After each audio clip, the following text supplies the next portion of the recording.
Hi guys, we're delving into the wonderful world of protein in this video, and I'm sure you've heard of protein, you know it's important in the diet, and you know it's important in a sports person's diet.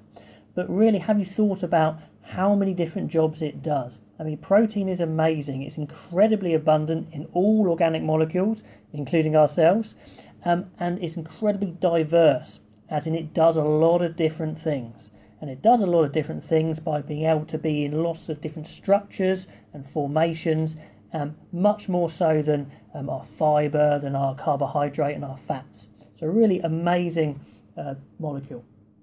So protein can be found in all these foods up here on the slide, and there are many, many more, but these are the ones you'll have heard of. Red meat obviously includes your pork and your lamb and your beef.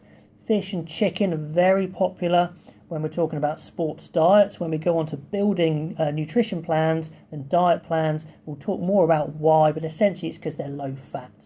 Eggs, dairy products, beans and nuts also contain a lot of protein. Some have their pitfalls, talking about high fat contents, but again, that's for another video. Moving on to the next slide, you probably see protein as a building block. When we think of protein in sport, we think it builds muscle. And absolutely, you need protein to build things like muscle.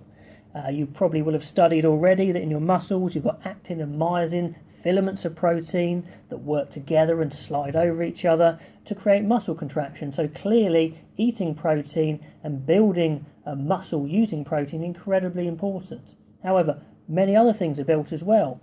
All our internal organs, cartilage, ligaments, even bones. You may think, oh, bones is calcium, but it's also a lot of protein as well. Our skin, everything pretty much in a living organism like ourselves is made exclusively, well, mainly of protein. But how does it do that? How does it do so many different jobs? Well, then if we look at the next slide, well, it's all about its building blocks. Amino acids make up proteins. Proteins are very complex arrangements of amino acids. And when you arrange an amino acid in a certain order, you create a chain, a peptide chain, and then when you combine those chains together and form a whole protein, the structure and the ends of the amino acids they're showing will help the protein do its job. Now, as you'll see, the smallest unit of protein is an amino acid, and there's 20 of them. And you think 20, well, that's not a lot to do all these jobs. But if you combine them together in a different order, well, you can form over 50,000 different proteins. And 50,000, well, that is a big number. And if you think about all the jobs you have to do in the body, that's why you need them.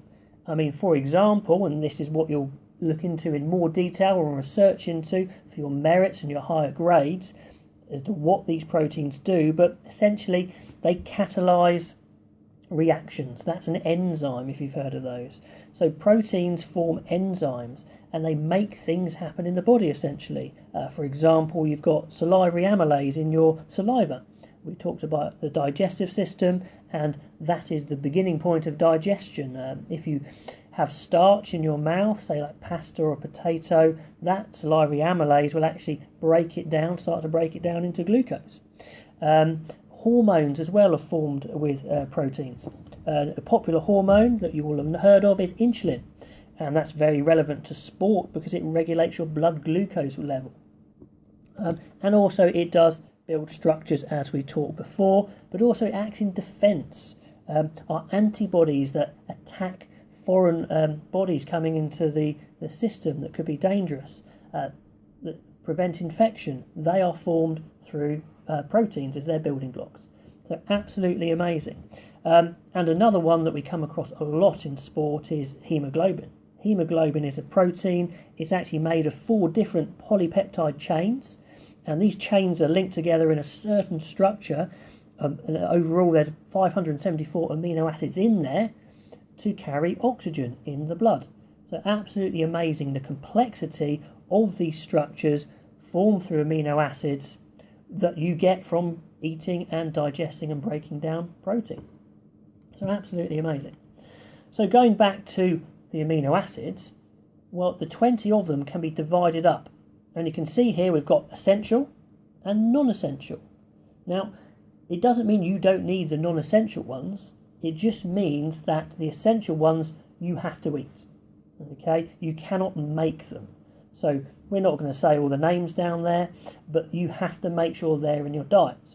And non-essential ones you could make from all the others, or you could indeed eat them. So different foods contain different types and amounts of amino acids. And the word complete is used to describe a food source that contains all of the 8 essential amino acids. So if you eat this food source, you could then use those essential amino acids to synthesize and make all the others. Having a look at those pictures there, you can pause the video if you like and have a little guess to which ones are actually complete. Okay, assuming you've unpaused the video now, well actually, all animal products there, the meats, the fish, they'll be complete. Dairy products contain all the essential amino acids, eggs do as well, but also some plant products do, so not all plant products don't. So some like quinoa and buckwheat contain all of them, but a lot of plant products don't contain all the amino acids, all the essential ones. However, that doesn't mean that's a reason not to eat them, not at all. If you combine incomplete proteins together, you can of course build up the complete protein picture.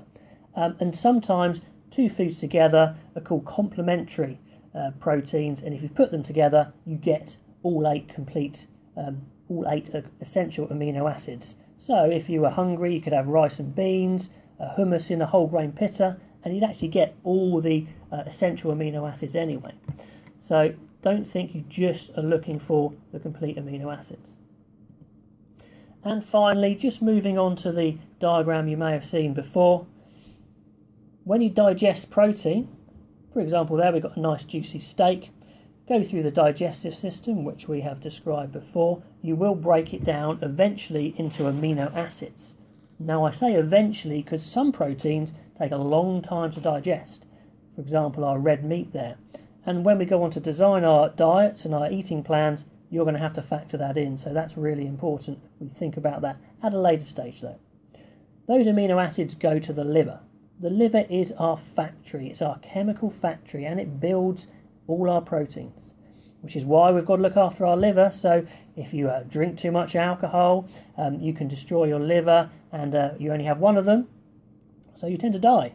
Some people get liver transplants, and if you destroy it again, then obviously it's game over. So look after your liver, there's a nice cheery thought there. And then the liver will produce all these amazing proteins, all these 50,000 different proteins to do all the jobs in the body, all these functions, all these structures in the body. And it's your job to research those different structures, those different functions I've mentioned, and look into what do they actually do in the body. So absolutely amazing protein, get it in your diet. Your body is an amazing thing, it will make it into all the different proteins you need to keep you healthy, to keep you growing. In sport, often we think about it being about growth and muscle growth, but also function and health. Okay, until next time, I will see you later.